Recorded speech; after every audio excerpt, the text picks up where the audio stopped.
Olá, queridos irmãos. Nós estamos aqui mais uma vez reunidos. Estarei passando hoje essa lição, a lição 6, de forma remota, porém vocês terão essa mesma lição de forma presencial com a nossa querida professora Maria Rita. Eu, por alguns motivos pessoais, não vou poder estar com vocês hoje nesse domingo, dia 9 de março, com todos. Porém, eu quero parabenizar todas as nossas irmãs pelo Dia Internacional da Mulher e lembrar que vocês são extremamente importantes. A história do mundo não seria feita sem as mulheres, tá? O comando dos homens se dá com a mulher na retaguarda, mas no nosso caso nós vemos que Deus não colocou a mulher nessa posição tão inferior.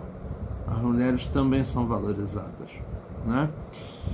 Então nós estaremos hoje estudando a lição 6, em busca de consagração.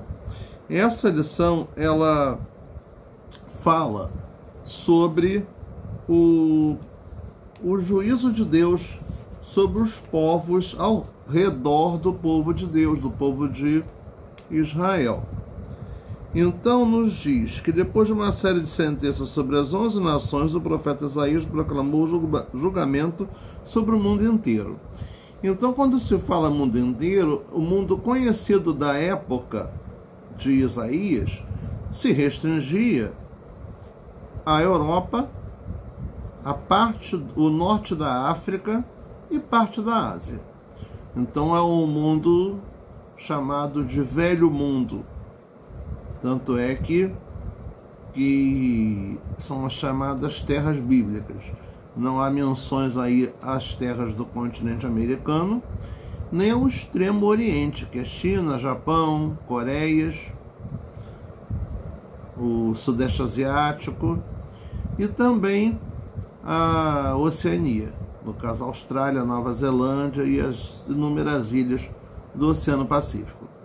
Porém, nós vemos que esse julgamento se daria sobre o mundo da época. Está em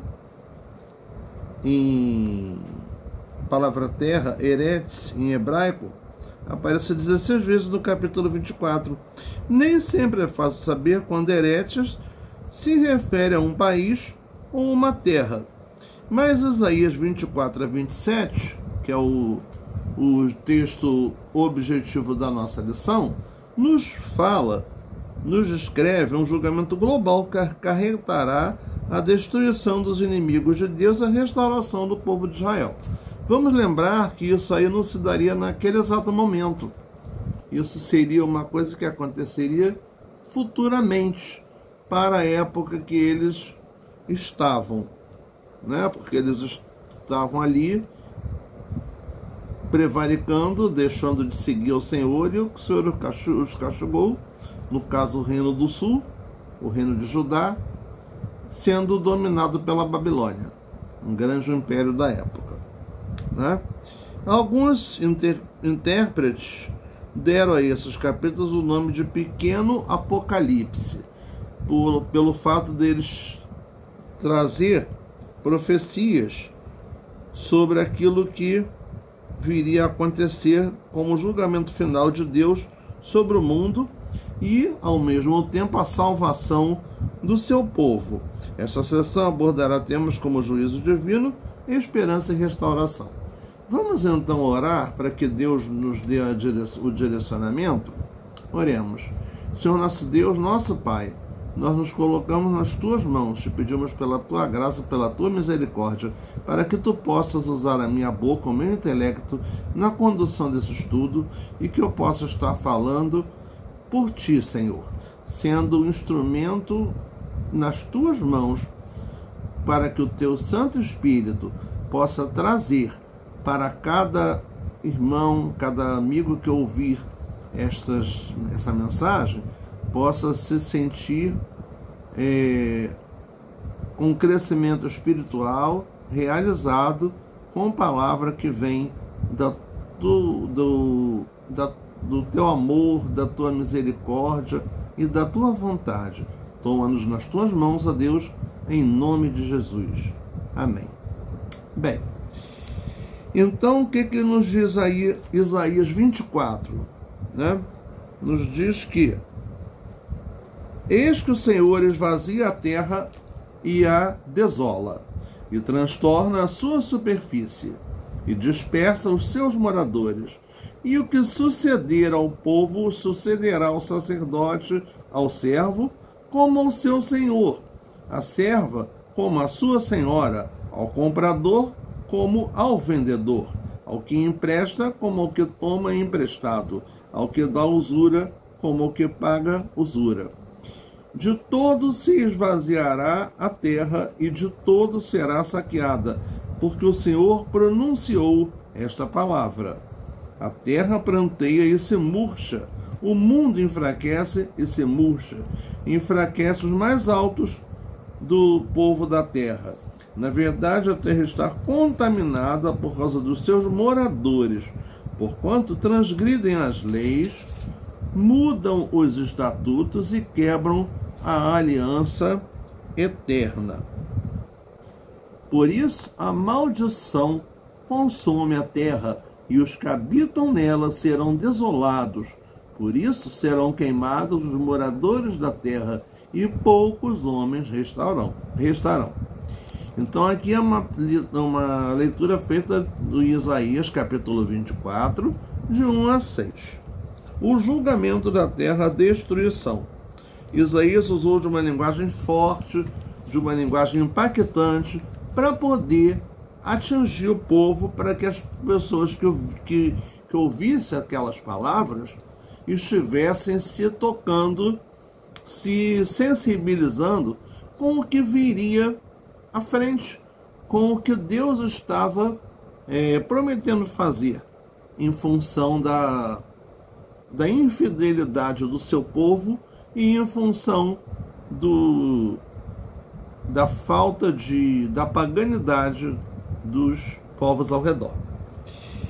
O Senhor traria juízos retributivos por conta do pecado do povo.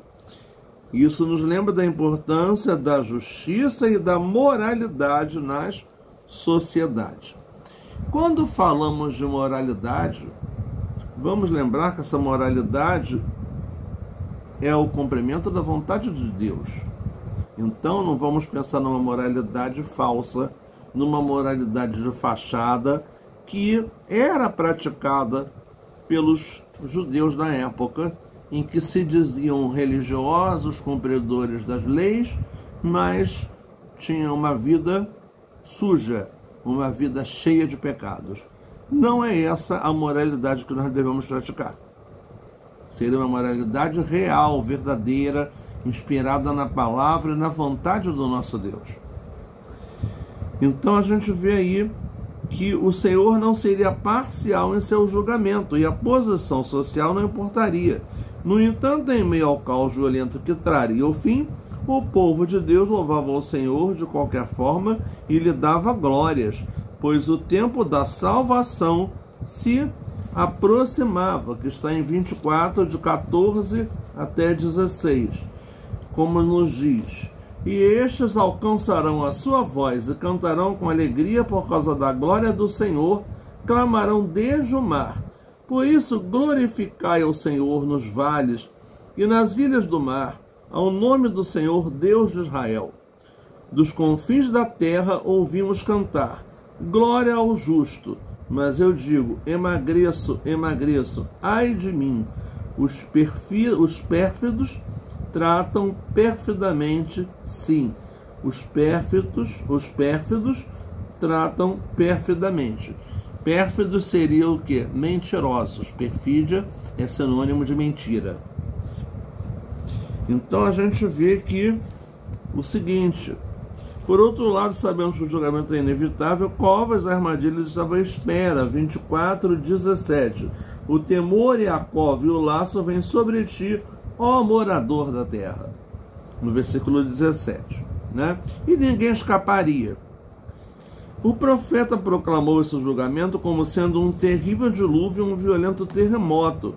Literalmente a terra tremeria, face à desobediência proposital. A descrição do juízo do Senhor, nos versos 21 a 23, revela que os anjos que se rebelaram na eternidade ou em eventos passados seriam castigados, os reis da terra julgados e punidos, e os luminares afetados de alguma forma, ou seja, os astros que dão vida ao nosso planeta, o Sol e a Lua. Considerando que Isaías havia proclamado a justiça, a destruição da terra física, a referência aqui, em 24 a 23, que nos diz: e a lua se envergonhará e o sol se confundirá quando o Senhor dos exércitos reinar no Monte Sião e em Jerusalém, e então perante os seus anciãos haverá glória. Então o que nos quer dizer isso? O Monte Sião celestial, que está em Hebreus 12, 22, e a Nova Jerusalém.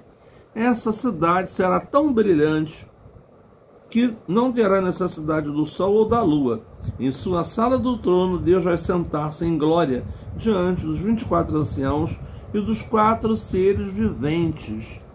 E, de acordo com o livro do Apocalipse, em Apocalipse 4, 2 e Tessalonicenses 1, 10.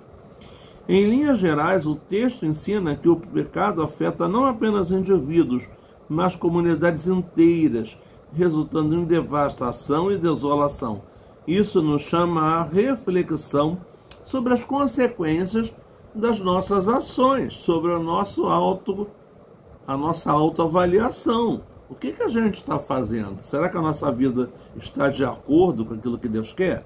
Será que estamos realmente fazendo a vontade de Deus na íntegra? Ou estamos fazendo a nossa vontade, vivendo como a gente quer, ou nos deixando levar e ser influenciados pelos costumes do mundo, aquilo que está em desacordo com a palavra de Deus. Então aí é um momento de uma reflexão individual, introspectiva, para a gente poder avaliar como nós estamos agindo. No item 2, a vitória do Senhor, a redenção, Isaías 25, de 1 a 12, diz assim: ó Senhor, Tu és o meu Deus, exaltar-te-ei e louvarei o Teu nome, porque fizeste maravilhas, os Teus conselhos antigos são verdade e firmeza, porque da cidade fizeste um montão de pedras, e da cidade forte uma ruína, e do passo dos estranhos que não seja mais cidade, e jamais se torne a edificar. Pelo que te glorificará um povo poderoso, e a cidade das nações formidáveis te temerá. Porque foste a fortaleza do pobre, a fortaleza do necessitado na sua angústia, refúgio contra a tempestade e sombra contra o calor, porque o sopro dos opressores é como a tempestade contra o muro. Então nós vemos aí a redenção. Eu li dos versículos 1 até o 4 de Isaías 25. Então vamos ver, apesar do julgamento severo do capítulo anterior, o capítulo 25 de Isaías traz uma mensagem de esperança e redenção. Promete consolar e restaurar o seu povo, mostrando que há sempre uma oportunidade para a renovação. Esse capítulo retrata ao menos 3 bênçãos bem sugestivas. Lembrando, redenção significa libertação. Então a escravidão, redenção da escravidão. E qual é essa escravidão aí? É a escravidão do pecado, a escravidão da vida errada, que nos afasta de Deus. Então temos a declaração de proteção do povo de Deus. As forças do mal são comparadas às cidades que se opõem a Sião, cidades do Senhor, as quais seriam transformadas em ruínas. o sucesso de Javé sobre os seus adversários, Javé, Jeová, Deus, resultará na conversão de gentios. Seu povo será liberto do calor da opressão, 25:4, e os homens violentos serão silenciosos. Então, a declaração de proteção do povo de Deus. E quem fez essa declaração foi o próprio Deus, a partir das profecias de Isaías. A segunda bênção advém da provisão do Senhor para com os seus. A visão de um banquete na presença do Senhor, em 25:6, que nos diz o seguinte: e o Senhor dos exércitos dará neste monte a todos os povos uma festa, com animais gordos, uma festa com vinhos puros, com tutanos gordos e com vinhos puros, bem purificados. Purificados. Então, o que significa? Vem da parte do Senhor, e onde não terá nenhuma malícia, nenhum problema, porque foi Deus quem proveu esse banquete.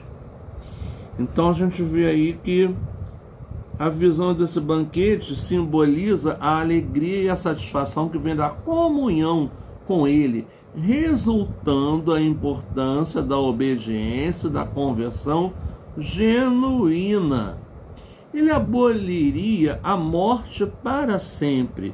Em 25:8, aniquilará a morte para sempre, e assim enxugará o Senhor Jeová as lágrimas de todos os rostos, e tirará o opróbrio do seu povo, de toda a terra, porque o Senhor o disse. E naquele dia se dirá: eis que este é o nosso Deus, a quem aguardávamos, e ele nos salvará. Este é o Senhor, a quem aguardávamos na sua salvação.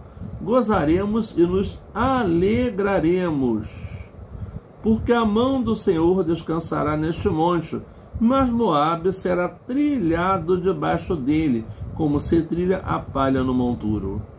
Moabe era um dos povos inimigos do povo de Deus, que habitava lá, próximo de Israel. Então a gente vê isso que estabeleceriam como uma pessoa íntima com aqueles que ele ama. Lágrimas de dor e tristeza seriam removidas, e alegria indizível, uma alegria que não tem como ser expressada, indizível, sem expressão, sem poder expressar, de tão grande que é. Estabelecida de maneira contundente, direta, objetiva, com a mão de Deus operando sobre o seu povo. Por fim, Isaías menciona o que aguarda os adversários de Sião. Se por um lado o povo de Deus usufruirá de alegria no Monte Sião, por outro os inimigos do povo do Senhor, representados aqui por Moabe, a terra dos Moabitas, serão pisados como a palha, que está em 25:10, né? Eu li aqui 25:10 agora. Os Moabitas foram inimigos antigos de Israel e eram conhecidos pelo orgulho exagerado, 25:11 também. E estenderá suas mãos por entre eles, como as estende o nadador para nadar, e abaterá a sua altivez com a perícia das suas mãos. 25:11. Seriam destruídos de maneira irremediável e cabal, total. A justiça do Senhor definitivamente seria manifesta e seu povo redimido. Agora, concluindo esse segundo capítulo da lição 6, nos diz a revista: hoje, Deus oferece a todos nós um relacionamento pessoal com Ele, mediante a fé em Cristo. Romanos 3, 21 e 22. Aqueles que nele confiam têm a promessa de que um dia o verão face a face. 1 João 3, de 1 a 3, como diz já até num hino, né? Face a face vê-lo-ei, de graça salvo cantarei. Né? É um hino que se canta em momentos de enterro, né? Ninguém quer se lembrar, né? Ninguém quer, como costuma dizer, ninguém quer a morte, só saúde e sorte, como dizia o poeta Gonzaguinha nesses versos da MPB. Então a gente vê que viremos face a face, e isso aí fala de que? Da libertação do povo, não só do povo de Israel de lá do Oriente Médio, mas do Israel de Deus, oferecendo para o povo que uma salvação total, o novo céu, a nova terra, a nova Jerusalém, onde viveremos diretamente em comunhão com o Senhor.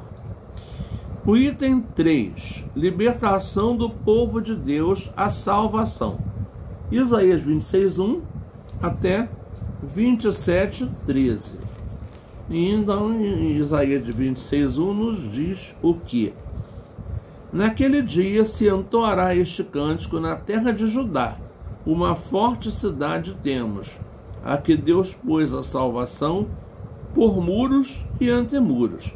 Abri as portas, para que entre nela a nação justa, que observa a verdade. Tu conservarás em paz aquele cuja mente está firme em ti, porque ele confia em ti.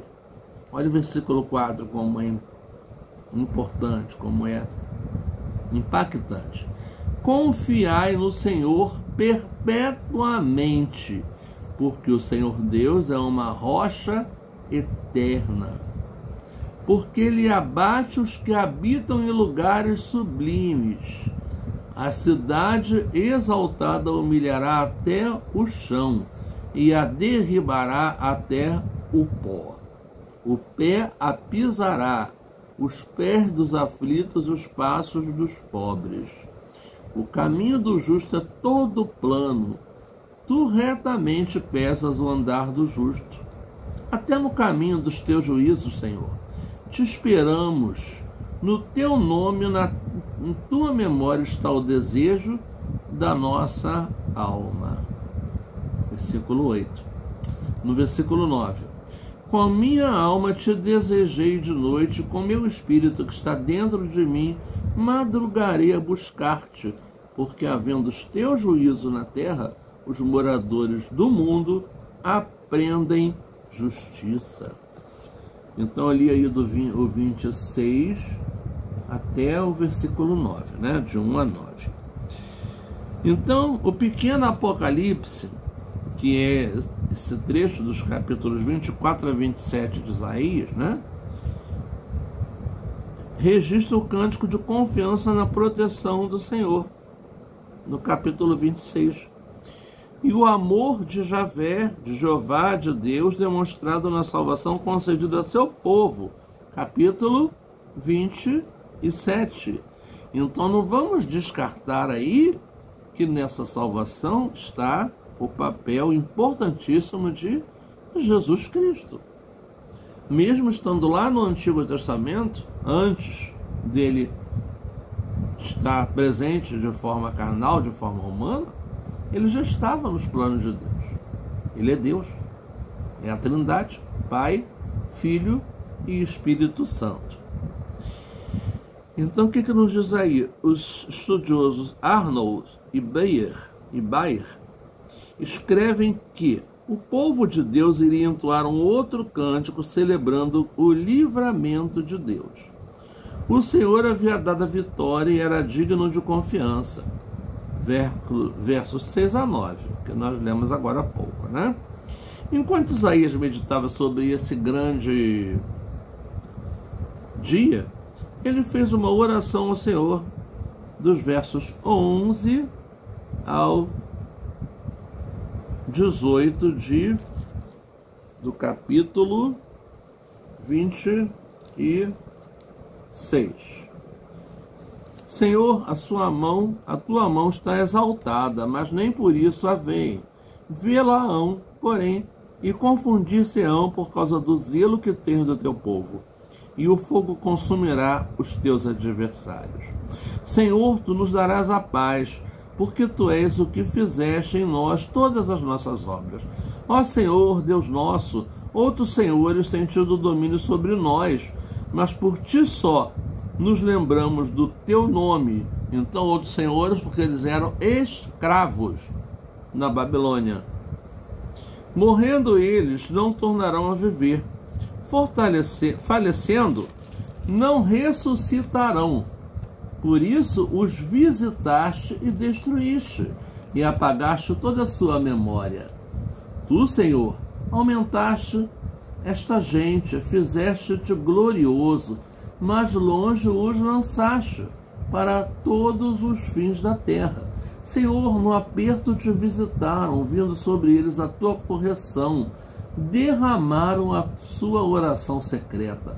Como a mulher grávida, quando está próxima à sua hora, tem dores de parto e dá gritos nas suas dores, assim fomos nós, por causa da tua face, ó Senhor. Versículo 18 agora. Bem concebemos nós e tivemos dores de parto, mas isso não foi senão vento e livramento não trouxemos à terra, nem caíram os moradores do mundo. Então a gente vê o quê? Que Isaías, o povo de Deus, estava indefeso diante de seus inimigos. Eles tinham alguma esperança? Claro que sim. Então eles tinham alguma esperança porque eles tinham fé no Senhor, né? Eles viram que eles foram infiéis e estavam pagando pela sua infidelidade, pela sua desobediência a Deus. O capítulo 27 retrata a salvação próxima de Israel.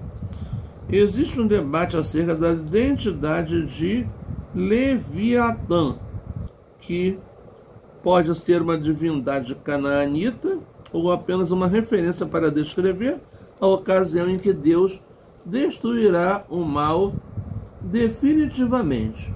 As nações ao redor de Israel tinham muitos mitos sobre monstros marinhos, um dos quais era comparado com um crocodilo, em Jó 3:8 e 41:1. Matar o Leviatã era uma grande conquista, Salmos 74:14, e o Senhor prometeu fazê-lo. Não há dúvida de que Leviatã seja uma referência às nações que se rebelaram contra o povo de Deus. Então podemos ver que temos aí uma linguagem figurada, né? Há vários sentidos sobre o que seria o significado de Leviatã. Poderia ser um deus pagão, poderia ser uma crendice sobre dos povos ao redor de Judá, como também poderia ser os próprios inimigos. Portanto, os capítulos 26 e 27 revelam a esperança de restauração final e libertação, simbolizando a vitória de Deus sobre as forças do mal e a promessa de um futuro em que seu povo viverá em paz. Os que estiverem espalhados serão recolhidos um a um, como o grão, e reunidos ao som da trombeta, em 27:13, que nos diz lá em 27:13, e será naquele dia que se tocará uma grande trombeta, e os que andavam perdidos pela terra da Assíria e os que foram desterrados para a terra do Egito tornarão a vir e adorarão ao Senhor no Monte Santo em Jerusalém. Então aí é uma promessa de Deus, né? Que veio a se cumprir, sim. Basta que aceite, que se converta, que se humilhe, considerando Deus como o único e suficiente Deus, né? E o Senhor Jesus Cristo como nosso Salvador, o nosso caminho para chegarmos a Deus. Concluindo a lição, nos diz: o pequeno Apocalipse de Isaías nos remete e lembra da necessidade que temos de viver uma vida consagrada e dedicada ao Senhor. Se o julgamento divino foi iminente sobre um povo desobediente e vil, iminente, foi certeiro, foi direto. Temos que a fidelidade de Deus foi de igual forma iminente na vida de um povo comprometido e fiel. Então a mesma diretividade, a mesma eficiência que Deus usou para julgar, ele também usa essa mesma eficiência para perdoar, né? Vamos lembrar disso. Oportunamente destacamos que Deus preservará seu povo, mesmo através das lutas e de sabores mais contundentes da vida, a fim de que desfrutem da sua gloriosa presença eternamente. A fidelidade, neste caso, deve nos encorajar a um cristianismo conspícuo e incólume, um cristianismo verdadeiro, um cristianismo de palavra, de atitude que agradem ao nosso Deus. Uma vez que o dia do Senhor se aproxima, devemos estar vigilantes para os sinais dos tempos e desejosos de nos encontrarmos com o Senhor, crendo em sua promessa de vida inigualável ao seu lado. Então aí, o dia do Senhor será o juízo final, o dia do Apocalipse, né? Que será um dia de lágrimas para uns, de alegria e de vitórias para outros.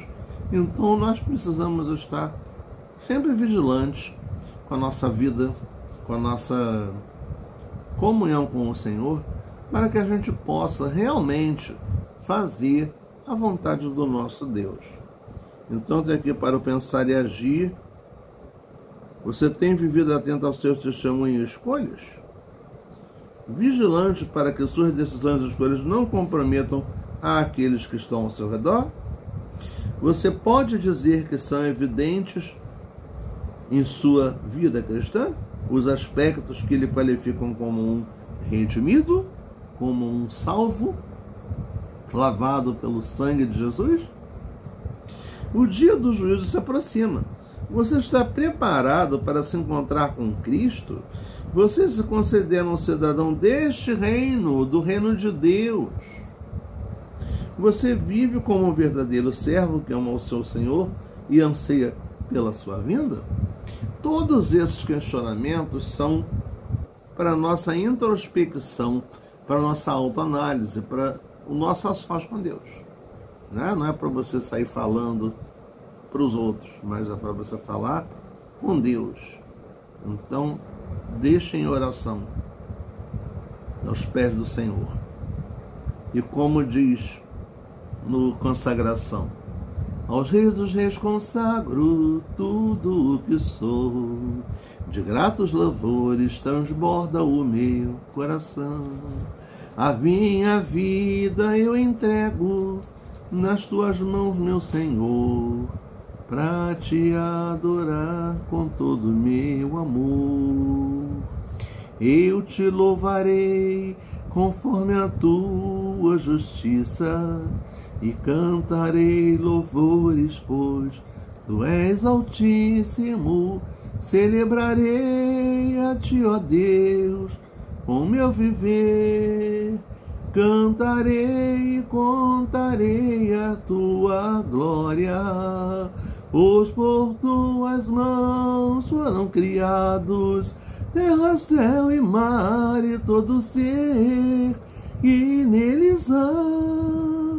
Toda a terra celebra-te com cântico de júbilo, pois tu és o Deus Criador. A honra, a glória e o poder ao Rei Jesus, e o louvor ao Rei Jesus. Que esse cântico consagração já bem antigo, seja a nossa oração, a nossa prática de vida. Tá?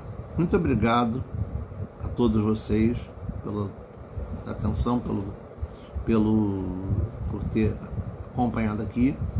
E vamos lembrar dos nossos propósitos de oração pela nossa classe, pela nossa igreja, pela nossa querida irmã professora Jália, que ainda está lá naquela casa de repouso. Não sabemos se ela voltará, mas sabemos que Deus tem sido muito presente na sua vida. E vamos continuar em oração por ela, pelos nossos irmãos, pelos nossos familiares, para que Deus possa abrir as portas para aqueles que precisam, ministrar curas, ministrar libertação para aqueles que precisam, e esteja atuando em nós, e principalmente que sejamos bênçãos onde quer que estivermos, que nós sejamos reconhecidos como servos verdadeiros do Senhor Jesus. Amém. Oremos. Muito obrigado, meu Deus, por essa aula. Muito obrigado pelo teu poder, pela tua direção. Seja conosco, Pai. Confirma a nossa oração, a nossa vida no teu altar. Nos colocamos, nos entregamos, Senhor, a cada dia. Em nome de Jesus. Amém.